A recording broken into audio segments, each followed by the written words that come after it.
আমাদের জীবনে দুই ধরনের সম্পত্তি হয়ে থাকে, এক হলো ভৌতিক সম্পত্তি, এক হলো জৈবিক সম্পত্তি। অর্থ, সম্পদ, সুবিধে, খাদ্য এইসব ভৌতিক সম্পত্তির মধ্যে পড়ে। ব্যক্তি, মিত্র, পরিবার, আমাদের আপনজন, আত্মীয় স্বজন সব জৈবিক শ্রেণীতে পড়ে।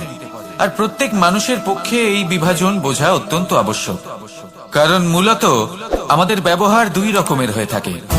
হয় আমরা ভালোবাসি বা আমরা সদ্ব্যবহার করি। আর সব থেকে বড় ভুল আমরা তখন করি যখন আমরা বুঝতেই পারি না যে ভালোবাসবো কাকে আর ব্যবহার করব কাকে। আমরা ভৌতিক সম্পত্তি ভালোবেসে ফেলি আর ব্যবহার করি জৈবিক সম্পত্তিকে, যেখানে এটা অনুচিত। জৈবিক সম্পত্তিকে ভালোবাসুন আর ভৌতিক সম্পত্তিকে ব্যবহার করুন। যেদিন আপনার মধ্যে এই বোধ জাগ্রত হবে যে কাকে ভালোবাসবেন আর কাকে ব্যবহার করবেন, সেই দিন আপনার জীবনে শুধুই শান্তি বিরাজমান হবে। আর তখন এই মন প্রসন্ন হয়ে বলবে, রাধা রাধা। কাল, আজ এবং কাল, আমাদের সমগ্র জীবন এই তিনটির আশেপাশেই ঘুরতে থাকে। আমরা সবসময় বিগত সময়ের বিষয় ভাবতে থাকি। অতীতে যদি আমাদের দ্বারা কোনো ভুল হয়, সেই বিষয়ে ভেবে ভেবে আমরা সবসময় অনুতাপ করতে থাকি। এটা উচিত নয়। দেখুন, অতীতের থেকে শিক্ষা লাভ করা অত্যন্ত আবশ্যক, কিন্তু সেই ভুল যাতে আবার না হয় সেই কাজটা কিন্তু আপনাকে বর্তমানেই করতে হবে, তাই না? দ্বিতীয় কথা, আমরা সবসময় ভাবি আগামী দিনের বিষয়ে, ভবিষ্যতের বিষয়ে। আমরা ভাবি যে কাল করে নেব, আজ এই কাজ করতে পারছি না, কোনো ব্যাপার নয়, কাল করে নেব। আজ কাজটা শুরু করতেই পারলাম না, কোনো ব্যাপার নয়, কাল করে নেব। আজকের দিনটাই ভালো ছিল না, কোনো ব্যাপার নয়, সেটা কাল করে নেব। ব্যাপারটা বুঝুন, আপনি নিজের সময় নষ্ট করছেন। দেখুন, এই যে কাল, তা কখনোই আপনার হাতে আসবে না। তাই যে কাজ করতে চান সেটা আজকেই করুন, অন্তত শুরুটা করুন। কারণ এই আগামী সময় তা সবসময় আপনার থেকে এক কদম আগে থাকবে, একদিন এগিয়ে থাকবে। জানেন কেন?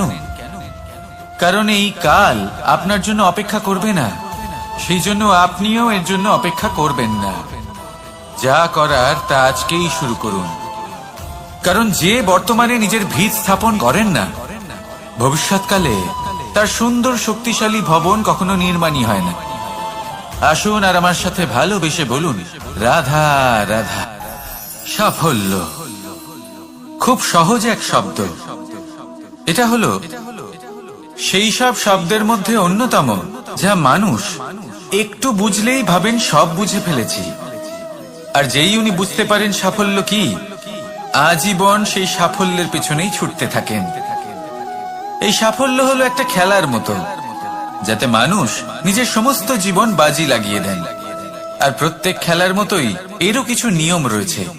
আর প্রাথমিক নিয়ম হলো, এই সাফল্য লাভ করার জন্য সাফল্য লাভ করার স্বপ্ন আপনাকে অবশ্যই দেখতে হবে আগে। হ্যাঁ, কিন্তু শুধুমাত্র স্বপ্ন দেখলেই কিছুই হবে না। স্বপ্ন দেখুন, তারপরে আপনার নিজের নিদ্রাকে ভঙ্গ করতে হবে, দিনরাত পরিশ্রম করতে হবে, দিনরাত চেষ্টা করতে হবে। তবেই এই সাফল্য আপনার কাছে আসবে আর আপনার পদানত হবে। তাহলে স্বপ্ন দেখুন আর পরিশ্রম করে তাকে সার্থক করুন। যদি এটা করেন, তবেই সাফল্য সহজেই আপনার কাছে আসবে। আর তখন মন প্রসন্ন হয়ে বলবে, রাধা রাধা। সমস্যা, প্রত্যেকের জীবনেই সমস্যা আসা যাওয়া করে। আর প্রত্যেক মানুষ সমস্যা আসার পর তার সমাধান খুঁজতে উঠে পড়ে লাগে। কিন্তু যখনই সমস্যার সমাধান হয়ে যায়, আমরা সুপ্রসন্ন হয়ে যাই এবং অসাবধানও হয়ে যাই। আমাদের মনে হয় যে আমরা সম্পূর্ণরূপে সমস্যার অন্ত করেছি, কিন্তু কোথাও না কোথাও একটা ছোট্ট বীজ রয়েই যায়। আর সেই বীজ আমাদের অসাবধানতার ছত্রছায়ায় বড় হতে থাকে, আর তারপর মহা সংকট হয়ে আবার আমাদের উপর আক্রমণ করে। এই সংকট যে কোনো রূপে আসতে পারে, কোনো শত্রুর রূপেও আসতে পারে, বা কোনো মহামারীর রূপেও আসতে পারে। সেই জন্য সব সময় সাবধান থাকাই উচিত। কারণ অসাবধান হলে কি হয়, আমাদের সুরক্ষা চক্রে একটা ছেদ উৎপন্ন হয়, আর আমাদের শেষ করতে পারে এমন এক বাণ সেই ছেদ বিন্দু হয়ে আমাদের হৃদয়ে প্রবেশ করতে পারে। তাই যে কোনো সমস্যার সমাধান করুন, জয়ী হন, উৎসব পালন করুন, কিন্তু সাবধানে থাকবেন। আসুন আর আমার সাথে ভালোবেসে বলুন, রাধা রাধা। কথায় আছে এই জীবন একটা যুদ্ধ, একটা লড়াই। নিজের অস্তিত্বের জন্য, নিজের মূল্যের জন্য, যা আমরা পেতে চাইছি তার জন্য। এই যুদ্ধে জয়লাভ কে করে? এই যুদ্ধে জয়ী হয় এক যোদ্ধা। এবার বেশিরভাগ সময় আমরা যুদ্ধে অংশগ্রহণ করি না, নিজেকে বুঝিয়ে দিই যে আমরা তো যোদ্ধা নই। কিন্তু বিষয়টা তা নয়। একটা অত্যন্ত গুরুত্বপূর্ণ কথা আপনাকে মনে রাখতে হবে। কোন যোদ্ধা জন্ম থেকে যোদ্ধা হন না, তিনি চয়ন করেন যে তিনি যোদ্ধা হবেন কিনা। তিনি তখনই একজন যোদ্ধা হয়ে ওঠেন যখন তিনি পিছু হটবেন না বলে দৃঢ় প্রতিজ্ঞ হন। যদি ওনার সামনে অন্যায় হয়, তার বিরোধিতা করার জন্য দৃঢ় প্রতিজ্ঞ হন, তবেই তিনি যোদ্ধা হয়ে ওঠেন। কেউ জন্ম থেকেই যোদ্ধা হয়ে এই পৃথিবীতে আসেন না। আপনি কি হতে চান? সেই দর্শক হতে চান যারা যুদ্ধভূমিতে বসে থেকে অন্য কারোর জয় উচ্ছ্বাস প্রকাশ করেন, নাকি সেই যোদ্ধা হতে চান যিনি নিজের শৌর্য দিয়ে, বীরত্ব দিয়ে নিজের পরাক্রম প্রদর্শন করেন, আর যার প্রশংসা যুগ যুগ ধরে হয়ে চলে? আপনি কি হতে চান সেই সিদ্ধান্ত আপনারই। আসুন আর আমার সাথে ভালোবেসে বলুন, রাধা রাধা। নাম, এই নাম আসলে কি বলা বড়ই মুশকিল। এই সংসারের প্রত্যেক বস্তু, প্রত্যেক ব্যক্তি, প্রত্যেক স্থান, প্রত্যেক জাতি, প্রত্যেক সম্প্রদায়ের নাম আছে। কিন্তু এই প্রত্যেক নাম কি যথেষ্ট? একেবারেই নয়। দেখুন, কিছু নাম হয় যা জন্মসূত্রে লাভ করা। যেমন আমার নাম রাখা হয়েছিল কৃষ্ণ, কিন্তু পরে মা আমাকে আদর করে কানাই বলতেন। যখন আমি গোবর্ধন পর্বত ধারণ করি, তখন সকলে আমাকে গোবিন্দ বলে ডাকতেন। যখন আমি কংসের সংহার করেছিলাম, তখন সকলে আমাকে কংসহারি বলতেন। যখন আমি গীতাতে জ্ঞানের উপদেশ দিয়েছিলাম, তখন সবাই আমাকে যোগেশ্বর ডাকতেন। কিছু নাম হয় যা জন্মসূত্রে পাওয়া যায়, আর কিছু নাম হয় যা কর্মসূত্রে পাওয়া যায়। জন্মসূত্রে পাওয়া নাম মৃত্যুর সাথে সাথে শেষ হয়ে যায়, কিন্তু কর্মের দ্বারা প্রাপ্ত নাম মৃত্যুর পরেও অক্ষত থেকে যায়। তাই আপনি এই নামের মোহে কখনোই জড়াবেন না। শুধু কর্ম করতে থাকুন, তাহলেই এই মন আনন্দিত হয়ে উঠবে। আসুন আর আমার সাথে ভালোবেসে বলুন, রাধা রাধা। আপনার কি মনে আছে যে আপনি শেষবার কবে পরাজিত হয়েছেন? আপনার ভুল কবে হয়েছিল? আপনি কবে অসফল হয়েছিলেন, কবে পরাজিত হয়েছিলেন? মনে নেই? তাহলে তো আপনি নিজের জীবনের সবথেকে বড় শিক্ষককে হারিয়ে ফেলেছেন। আপনার বিগত হার, পরাজয়, ভুল, এটাই আপনার জীবনের প্রধান শিক্ষক আর প্রধান সহায়ক। এটাই আপনাকে শেখায় যে কি করা উচিত, কি করা উচিত নয়। এই প্রকৃতি আমাদের কি শেখাতে চাইছে তা বুঝুন। এমন কি কোনো দিন আছে যার শেষে রাত আসে না? এমন কি কোনো নদী আছে যা শুকিয়ে যায় না? এমন কি কোনো বৃক্ষ আছে যার পাতা ঝরে না? এমনই তো হয়। কিন্তু যদি সূর্য পরাজয় স্বীকার করে, তাহলে রাতের পরে কখনোই দিন আসবে না।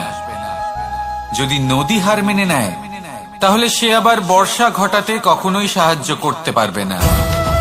যদি বৃক্ষ হার মেনে নেয়, তাহলে সে বসন্ত ঋতুতে না নতুন পাতার জন্ম দিতে পারবে, আর না গ্রীষ্মকালে ছায়া প্রদান করতে পারবে। যদি এরা সবাই হার মেনে নেয়, তাহলে ধরিত্রী তৃষ্ণার্ত থাকবে। প্রকৃতি আমাদের এটাই শেখায় যে হার, অসফলতা, পরাজয় এগুলো আমাদের জীবনে আসবেই আসবে, আর আমাদের শিক্ষা দিতে আসবে, আমাদের মঙ্গলের জন্য আসবে। তাই নিজের দৃষ্টিভঙ্গি সেরকমই রাখুন। তাই ধনাত্মক দৃষ্টিভঙ্গি দিয়ে দেখুন, নিজের হার, নিজের পরাজয় থেকে শিক্ষা নিয়ে অগ্রসর হতে থাকুন। নিশ্চিত রূপে আপনি জয়ী হবেন। আর যখন জয়ী হবেন, তখন মন প্রসন্ন হয়ে বলবে, রাধা রাধা। জীবনে কখনো না কখনো এই প্রশ্ন আপনার মনে এসেই থাকে যে আমরা আসলে কি, কোথা থেকে এসেছি, সূত্রপাত কোত্থেকে হয়েছে, লক্ষ্যটা কি, আর কোথায় পৌঁছতে চাই, আমাদের অস্তিত্ব কি, আর কেন এই জীবন আমরা লাভ করেছি। আসে, বেশিরভাগ মানুষের মনেই এই প্রশ্ন আসে, আর আসাও উচিত। দেখুন, আপনার অধিকার এটা জানা যে আপনি কে, তাই এটা খুঁজতে থাকুন, ভাবতে থাকুন। কিন্তু তার থেকেও বেশি গুরুত্বপূর্ণ কিছু আছে, আপনার কর্তব্য, নিজেকে সঠিকভাবে গড়ে তোলার কর্তব্য। এটাই বেশি গুরুত্বপূর্ণ। এটাই করুন, নিজেকে নির্মাণ করুন, নিজের কর্মগুলিকে, নিজের গুণগুলিকে, নিজের মূল্য নির্মাণ করুন, যা আপনার অস্তিত্বকে আকার দিতে পারে, আপনার পরিচয়কে আকার দিতে পারে, যা আপনাকে আপনার লক্ষ্যে পৌঁছে দিতে পারে, যা আপনাকে আপনার সূত্রপাত দেখাতে পারে, আপনাকে নির্দেশ দিতে পারে।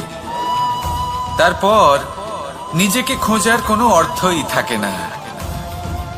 নিজেকে নির্মাণ করা বেশি গুরুত্বপূর্ণ হয়ে যায়, আর এটাই হলো বেশি গুরুত্বপূর্ণ কাজ। তাই আপনিও এটাই করুন, আর আমার সাথে ভালোবেসে বলুন, রাধা রাধা।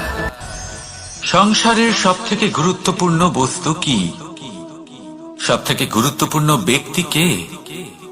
সবথেকে গুরুত্বপূর্ণ অস্ত্র কি? আপনার কাছে সবথেকে গুরুত্বপূর্ণ সময় কোনটা? এমন অনেক প্রশ্ন আমাদের মনে আসে, এবং তার উত্তর খোঁজার জন্য আমরা কি না করি, কোথায় কোথায় না যাই, যেখানে এর উত্তর আমাদের কাছেই রয়েছে, আমাদের সামনেই রয়েছে। সংসারের সবথেকে গুরুত্বপূর্ণ ব্যক্তি হলেন তিনি, যিনি এই মুহূর্তে আপনার সাথে রয়েছেন, আপনার সামনে রয়েছেন। সবথেকে গুরুত্বপূর্ণ অস্ত্র হলো সেটাই যা আপনার কাছে রয়েছে। সবথেকে গুরুত্বপূর্ণ বস্তু সেটাই যেটা এই মুহূর্তে আপনার হাতে রয়েছে। সবথেকে গুরুত্বপূর্ণ পুঁজি সেটাই যেটা এই মুহূর্তে আপনার সাথে রয়েছে। আর সবথেকে শ্রেষ্ঠ এবং গুরুত্বপূর্ণ ফল সেটাই যেটা আপনি এই মুহূর্তে ভোগ করছেন। যা আছে তা এই মুহূর্তেই আছে। পর মুহূর্তে আপনি থাকবেন কিনা সেটা আপনিও জানেন না। তাহলে বাকি কোনো ব্যক্তি বা বস্তু বা অস্ত্র বা ধনের বিষয়ে আপনি কি বা বলবেন? জীবন যদি থাকে তাহলে তা এই মুহূর্তে আছে, বর্তমানে আছে। অন্য সবই ভাবনা এবং কল্পনা মাত্র। তাই এই জীবন উপভোগ করুন, শুধু আনন্দই আনন্দ পাবেন। আসুন আর আমার সাথে ভালোবেসে বলুন, রাধা রাধা। সারল্য। মানুষ সবসময় এমন কিছু খোঁজে যা সরল, এমন পথ খোঁজে যা সরল, সেই সকল বস্তুর পিছনে ছোটে যা সহজেই পাওয়া যায়। আপনি আমাকে বলুন, যদি সবই সহজে পাওয়া যেত তাহলে আনন্দ কিসে থাকতো? আপনি আমাকে বলুন, সরল কোনটা? দুঃখ ভোগ করার পর চোখের জল ফেলা, নাকি হাসি মুখে অন্য কাউকে সাহস জোগানো? সরল কোনটা? পড়ে যাওয়ার পরে কাউকে সাহায্যের জন্য অনুরোধ করা, নাকি স্বয়ং নিজের পায়ে উঠে দাঁড়িয়ে শক্তি অর্জন করা? সরল কোনটা? ঝড় বৃষ্টি আসার পরে নিজের ভেঙে যাওয়া বাড়ি দেখে চোখের জল ফেলা,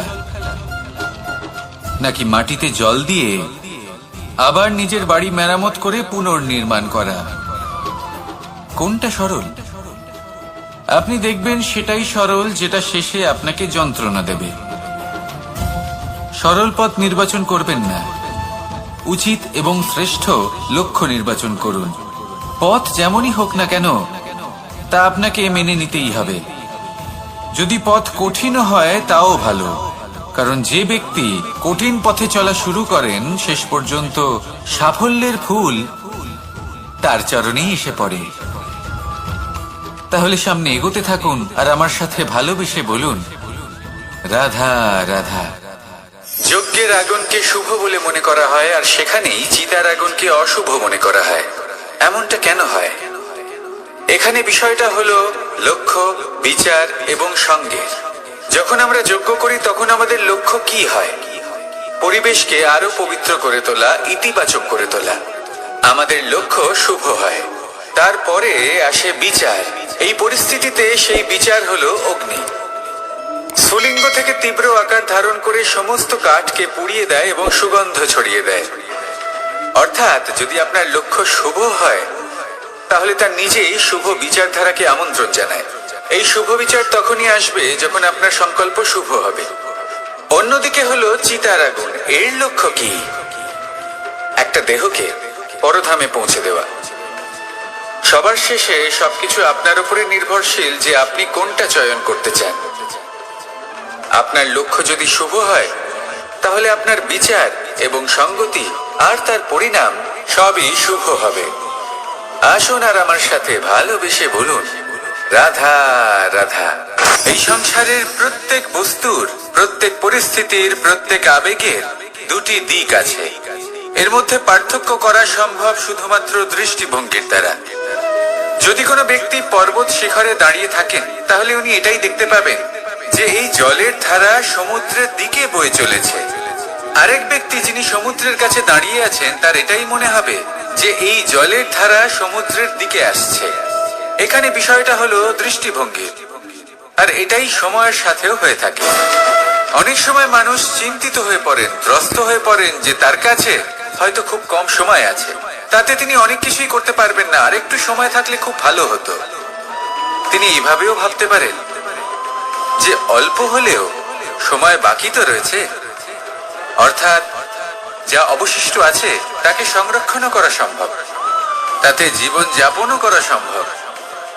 আর এটা নির্ভর করছে আপনার উপর। তাই দৃষ্টিভঙ্গি ইতিবাচক রাখুন আর আমার সাথে ভালোবেসে বলুন, রাধা রাধা। দ্বিধাবোধ। অনেক সময় আমরা জীবনে সেই বাঁকে এসে পৌঁছই যেখানে আমরা বুঝতেই পারি না যে এবার কোন দিক নির্বাচন করা উচিত। কখনো এদিকে যাওয়া উচিত মনে হয়, কখনো ওদিকে যাওয়া উচিত মনে হয়, কখনো দুদিকেই যাওয়া প্রয়োজনীয় বলে মনে হয়, কিন্তু তা তো সম্ভব নয়। কখনো কখনো এটা মনে হয় যে এখানেই থেমে যাওয়া ভালো, কোথাও না যাওয়াই শ্রেয়। এবার একেই তো দ্বিধাবোধ বলে। সংসারে এমন কোনো দ্বিধা নেই যার সমাধান সম্ভব নয়। এই দ্বিধাবোধ স্বাভাবিক, আর আপনার এই দ্বিধাকে আমি একটু সরল করে দিই। দ্বিধাগ্রস্ত হয়ে নির্বাচন করলে তখন এটা মাথায় নিয়ে করবেন যে আপনার এই নির্বাচনের ফলে এই সংসারের ওপর, এই সমাজের ওপর কি প্রভাব পড়তে পারে। নিজের লাভ ক্ষতির বিষয়ে ভাবা ছেড়ে দিন আর কর্ম করুন সংসারের মঙ্গলের জন্য, আগামী প্রজন্মের মঙ্গলের জন্য। ভাবুন আপনার এই নির্বাচনের জন্য কিভাবে তাদের জীবনের উদ্ধার সম্ভব। কারণ এই ভাবনাই হলো উচিত ভাবনা। কারণ অনেক সময় ওষুধ একটু কড়া মনে হতেই পারে, কিন্তু এই ওষুধই তো রোগ মুক্তি ঘটায়। সেইভাবে আপনাকেও এই দ্বিধার মুহূর্তে কঠিন নির্বাচন করতে হতে পারে। এই কঠিন নির্বাচন জীবনে কঠিন পরিস্থিতিও আনতে পারে, কিন্তু যদি এই নির্বাচন ধর্মসঙ্গত হয়, যদি এর দ্বারা সংসারের মঙ্গল হয়, তাহলে এই নির্বাচনই হলো সঠিক নির্বাচন। আসুন আমার সাথে ভালোবেসে বলুন, রাধা রাধা। মানুষ নানান ধরনের বাসনা পোষণ করেন, তাদের নানান ইচ্ছে থাকে, অভিলাষা থাকে, নানান কামনা করতে থাকেন, স্বপ্ন দেখেন, প্রার্থনা করেন যেন তা সফল হয়, নিজের সম্পন্নতা কামনা করেন, আর শেষে নিরাশ হয়ে যান কারণ এসব কিছুই পান না।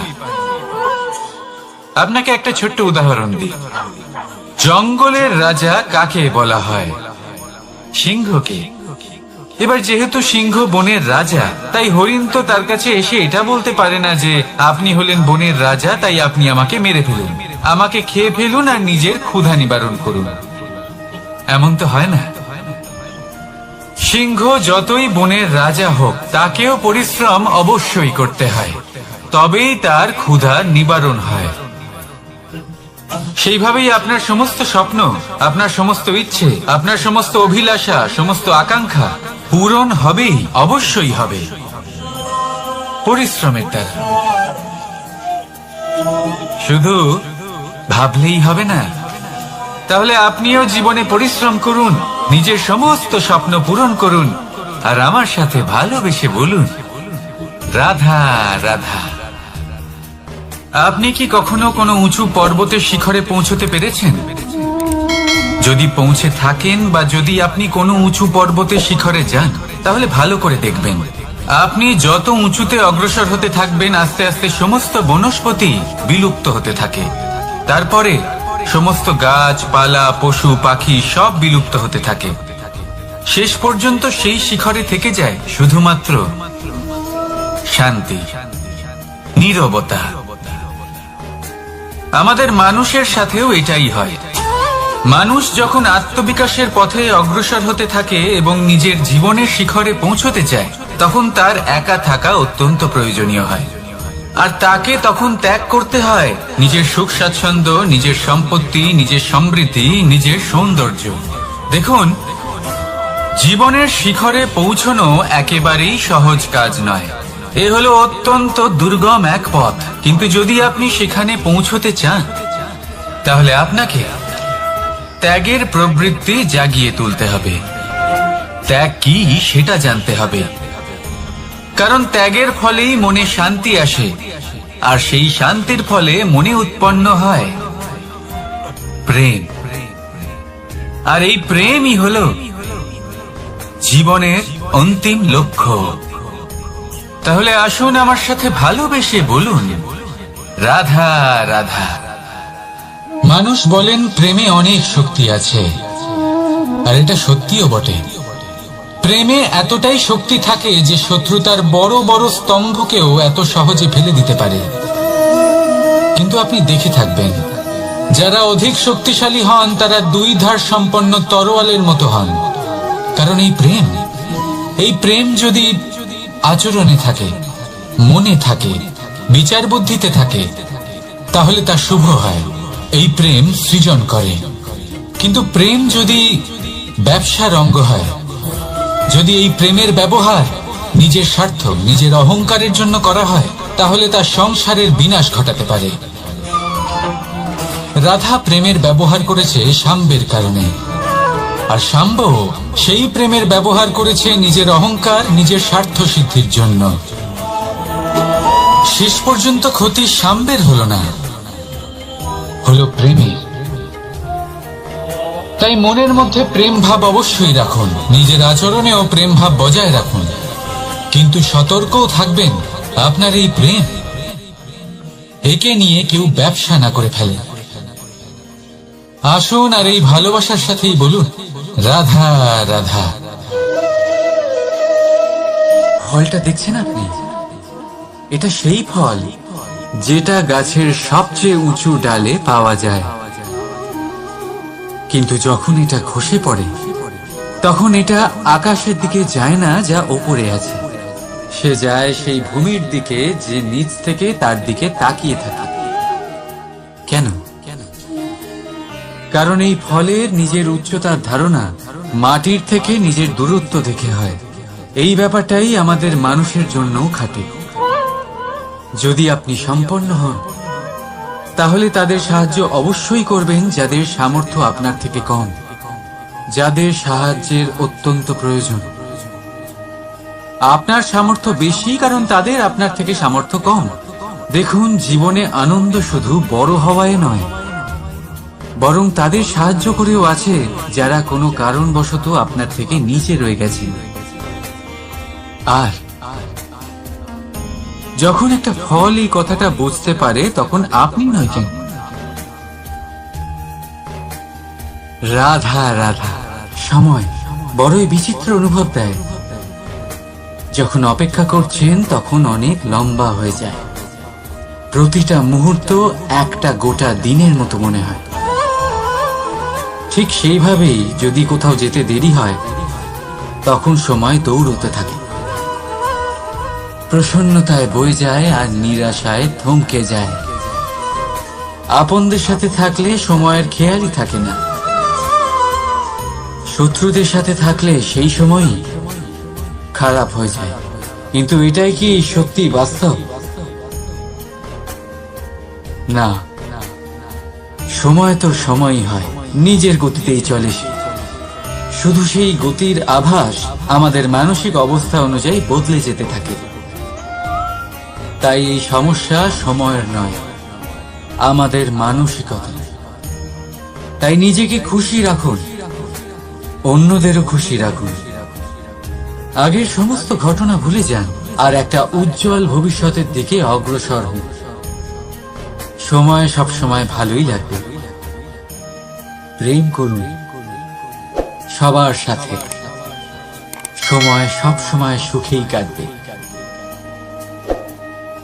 রাধা রাধা। অগ্নি জীবনে খুব মহত্বপূর্ণ হয়। এই অগ্নি উজ্জ্বলতা হয়ে আমাদের জীবিত রাখে। কিন্তু ভাবুন, যদি এই উজ্জ্বলতা ক্রোধের অগ্নি হয়ে দিকভ্রষ্ট হয়, তাহলে কি হবে? একটা ছোট পাতা দিয়ে শুরু করে গোটা বনকে ছারখার করে দিতে পারে। ঠিক সেরকমই মানুষের ক্রোধের আগুনও অন্যদের তো ভস্ম করেই, কিন্তু তার পূর্বে স্বয়ং নিজেকেই ভস্ম করে দেয়। তাহলে কি করা যায়? কি করে নিয়ন্ত্রণ করা যায় তাকে? উত্তর হলো, তাতে জল ঢেলে দিই, জলের মতো বইতে দিনে কি। ঠিক সেইভাবে যেমন সূর্য নিজের অগ্নিকে তেজ বানিয়ে আপনার কাছে পৌঁছে দেয়। এটাই পার্থক্য সূর্যের অগ্নি আর ক্রোধের অগ্নির মধ্যে। সূর্যের অগ্নি বিচ্ছুরিত হয়ে প্রতিফলিত হয়ে আসে, আর সেই জন্যই তাকে তেজ বলা হয়। অন্যদিকে আমাদের ক্রোধের আগুনের কোনো সীমাই থাকে না। তাহলে নিজের অন্তরের শক্তিকে ক্রোধের আগুন বানিয়ে জ্বালাতে চান, নাকি উজ্জ্বলতা বানিয়ে বিস্তারিত করতে চান? সিদ্ধান্ত আপনার। রাধা রাধা। এই সংসার অনেকটাই বড়, আর আমরা তার কাছে অত্যন্ত নগণ্য।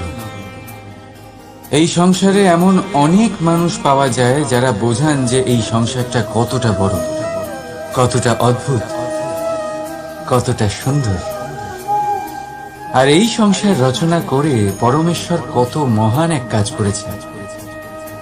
কিন্তু আপনি এই জীবনে মাত্র কয়েকজন মানুষকেই পাবেন যারা আপনাকে এটা বলবেন যে এই সংসারে আপনি কতটা গুরুত্বপূর্ণ, আপনি কতটা অদ্ভুত। যদি আপনি তাদের সাথে থাকেন, তাহলে তারা নতুন কিছু সৃষ্টি করতে পারেন, এই সংসারকে আরো কতটা পবিত্র করতে পারেন। তাই এই সংসারকে গুরুত্ব না দিয়ে সেই মুষ্টিমেয় কিছু মানুষকে গুরুত্ব দিন, কারণ তারাই হলো আপনার আপনজন, আর তারাই আপনাকে সঠিক পথে চালিত করবে। মানুষকে তো বর্ষার স্রোতও বই নিয়ে যেতে পারে, তাকে সাগরও ডুবিয়ে দিতে পারে, কিন্তু গঙ্গা জল সবচেয়ে বেশি শুদ্ধ, কারণ তার কয়েক ফোঁটা মানুষকে মুক্ত করে দেয়। রাধা রাধা। এ হলো একটা পাতলা সুতো। ভাবছি যদি এটা দিয়ে আমি পোশাক বানাই, তাহলে নিজের জন্য কত সুন্দর একটা পোশাক বানাতে পারবো। কিন্তু যদি এটা আমি চিন্তা করবেন,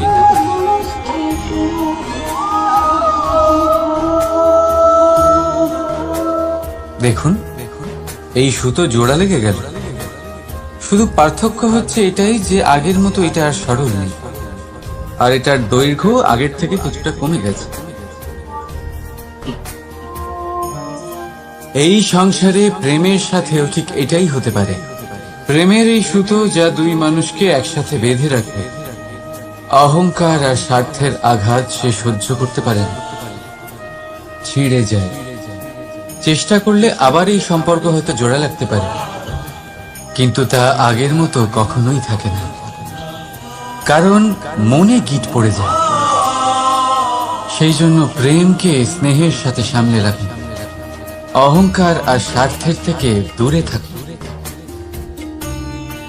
রাধা রাধা। আগুন কি করে? জ্বালায়, সেটা কাঠই হোক, কয়লা হোক, বস্ত্র হোক, যাই আপনি আগুনে দেবেন তা ভস্ম হয়ে যাবে।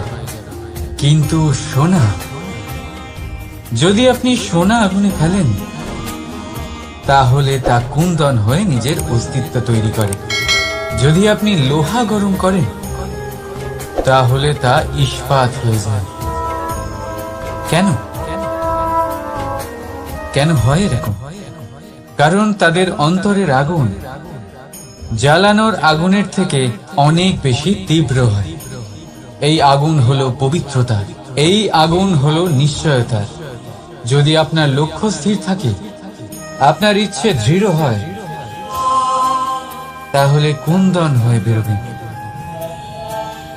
ইস্পাত হয়ে বাঁচবেন, অন্তর থেকে শক্তি পাবেন, আর কেউ আপনার সাথে কোনো অনিষ্ট করতে পারবে না। রাধা রাধা। মানুষের জীবন কি? আপনি বলতে পারেন জন্ম আর মৃত্যুর মধ্যেকার সময়।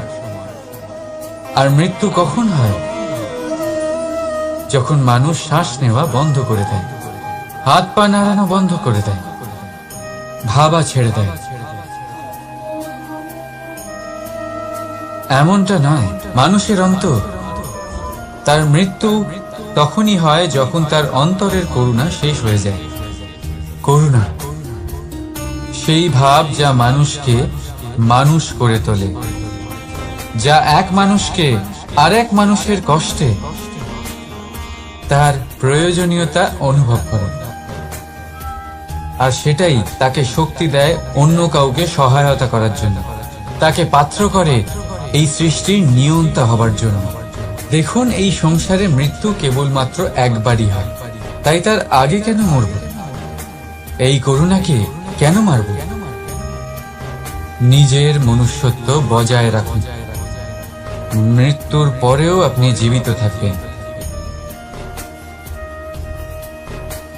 রাধা রাধা। এটা হলো সূচ, আর এটা হলো তলোয়ার। এবারে আপনারা বলুন, আপনাদের দৃষ্টিকোণ থেকে এই দুই বস্তুর মধ্যে কোনটা বেশি শক্তিশালী আর গুরুত্বপূর্ণ হতে পারে? আপনি বলবেন তলোয়ারই সবচেয়ে শক্তিশালী বা গুরুত্বপূর্ণ। আচ্ছা, মানলাম যে তলোয়ার বেশি ভারী হয়। তলোয়ার আপনাকে যুদ্ধে বিজয়ী করে, যুদ্ধে শত্রুর বিনাশ করে, কিন্তু তলোয়ার দিয়ে আপনি কখনো আপনার বস্ত্র সেলাই করতে পারবেন না। যদি আপনার পায়ে কাঁটা ফুটে যায়, তা আপনি তলোয়ার দিয়ে বের করতে পারবেন না। আপনাকে সূচের ব্যবহার করতেই হবে। এবারে বলুন, তলোয়ার পেয়ে যাওয়ার পরে এইভাবে সূচকে হারিয়ে ফেলা কি ঠিক হবে?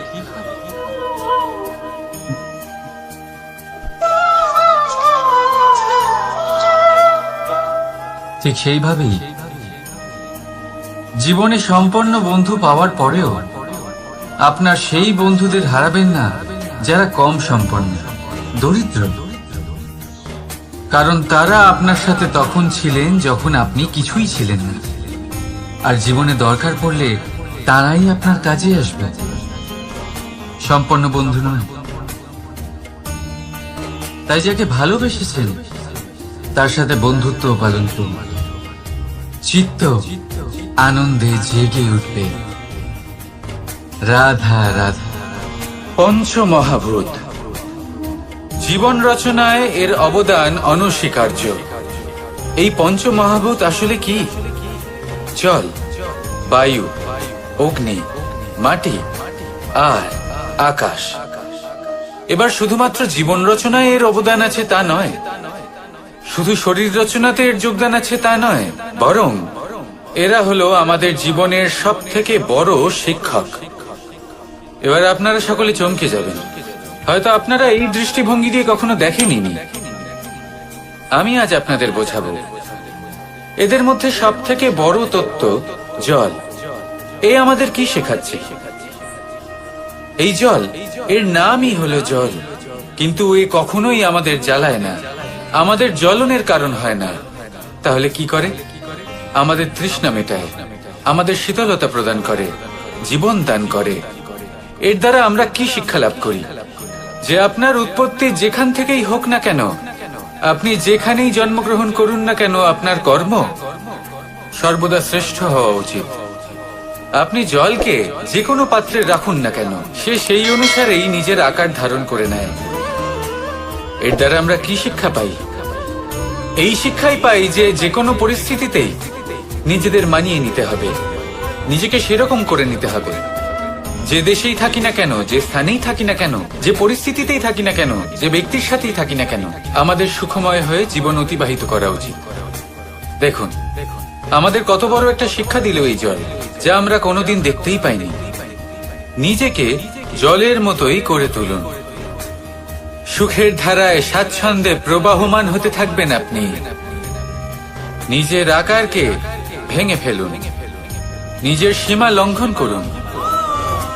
আপনি অবশ্যই একদিন মহানুভবতা অনুভব করবেন। তাহলে আসুন আর আমার সাথে ভালোবেসে বলুন, রাধা রাধা। জীবনের পঞ্চমহাভূতের দ্বিতীয় তত্ত্ব হল মাটি, ভূমি, ধরা, যে ধারণ করে, যা আমাদের সকলকে ধারণ করে, ভালো হোক বা মন্দ, নিজের কর্তব্য পালন করে। আর এটাই শিক্ষা আমাদের জন্য। আমাদেরকেও আমাদের সকল কর্তব্য পালন করতে হবে, তা সে আমাদের নিজেদের প্রতি হোক, আমাদের পরিবারের প্রতি হোক, সমাজের প্রতি হোক বা ঈশ্বরের প্রতি। এই শিক্ষা আমাদের মাটি দিয়ে থাকে। এ আমাদের পদতলে পিষ্ট হয়েও তার বদলে আমাদের বনস্পতি প্রদান করে। অগ্রসর হতে পদক্ষেপ নেওয়ার সময় আমরা পা দিয়েই ধরিত্রীকে পিছনে ঠেলি, কিন্তু এই মাটি আমাদের ঘৃণা করে না। সে আমাদের পরবর্তী পদক্ষেপের জন্য অপেক্ষা করে আর স্বাগত জানায়। আর হয়তো সেই জন্যই এই ধরাকে আমরা ধরিত্রী মাতা বলে থাকি। আর তাই এই পদবী, এই সম্মান, এই ভালোবাসা, এর আকার বা এর ভারের জন্য একে প্রদান করা হয় না, প্রদান করা হয় এর স্বভাবের কারণে। আপনিও যদি ধরিত্রীর মতো হতে পারেন, যদি আপনিও নিজের সকল কর্তব্য পালন করেন, বিশ্বাসের সাথে তা স্বীকার করে নিতে পারেন, যদি অন্য কারোর সাফল্যেও আপনি প্রসন্ন হতে শিখতে পারেন, যদি আপনি একটু কষ্ট সহ্য করে অন্য কাউকে প্রসন্নতা প্রদান বা অন্য কাউকে সেবা করতে পারেন, তাহলে আপনিও মাটির মতোই মহান হয়ে উঠতে পারবেন। তাহলে আসুন আর আমার সাথে ভালোবেসে বলুন, রাধা রাধা। জীবনের পঞ্চমহাভূতের মধ্যে একটা তত্ত্ব হলো বায়ু। বায়ু, যাকে কিনা দেখা যায় না, বরং তাকে কিন্তু আমরা অনুভব করতে পারি। আর একে সব থেকে বেশি অনুভব করতে পারি তখন যখন বায়ু কম থাকে। বায়ু যদি লুপ্ত হয়ে যায়, তাহলে তখনই আমরা বুঝতে পারি যে বায়ু তো নেই, এ তো সমস্যার ব্যাপার। এবার এই বায়ু দ্বারা আমরা কি শিক্ষা পাই? এই বায়ু আমাদের এই শিক্ষা দেয় যে আমাদের কখনোই অহংকার করা উচিত নয়। আমরা সকলেই কখনো না কখনো চাই যে আমাদের শ্রেষ্ঠতা, আমাদের যোগ্যতা, আমাদের মাহাত্ম্য এই সংসার বুঝতে পারুক। আর নিজের মাহাত্ম্য প্রমাণ করার জন্য শক্তি দেখানোর কোনো প্রয়োজন নেই। কারণ যখন কোনো ব্যক্তি, এই সমাজ, এই সংসার আপনাকে নিজের থেকে দূরে করে দেবে, আপনার থেকে দূরে চলে যাবে, তখন আপনার মাহাত্ম্য কি তার আভাস সে নিজে থেকেই অবশ্যই পেয়ে যাবে। আপনার কিছুই করার প্রয়োজন নেই। বায়ুর মতো হয়ে উঠুন। বায়ু, যার কিনা কোনো ভার নেই, কিন্তু যখন সময় আসে, যখন সে তুফানের রূপ নেয়, তখন অত্যন্ত বড় বড় বিধ্বংসী কাজ সে করে ফেলে। আর তখন এর শক্তির কোনো তুলনাই হয় না। বায়ু, যে নিজের সঞ্চালন দ্বারা পৃথিবীকে প্রাণ দেয়, নিজের পরিবহন দ্বারা এই মেঘ সৃষ্টি করে, এই ধরিত্রীর তৃষ্ণা নিবারণ করে। বায়ুর মতো যদি আপনি হয়ে উঠতে পারেন, তাহলে হালকা হয়ে যাবেন, ওপরে উঠতে পারবেন এই সংসার, এই ভৌতিকতা, এই মোহ মায়া থেকে। আর তখন আপনি বুঝতে পারবেন যে প্রেম কাকে বলে। তখন আপনি বুঝবেন যে দান করাই হলো জীবন। তাহলে আসুন আর আমার সাথে ভালোবেসে বলুন, রাধা রাধা।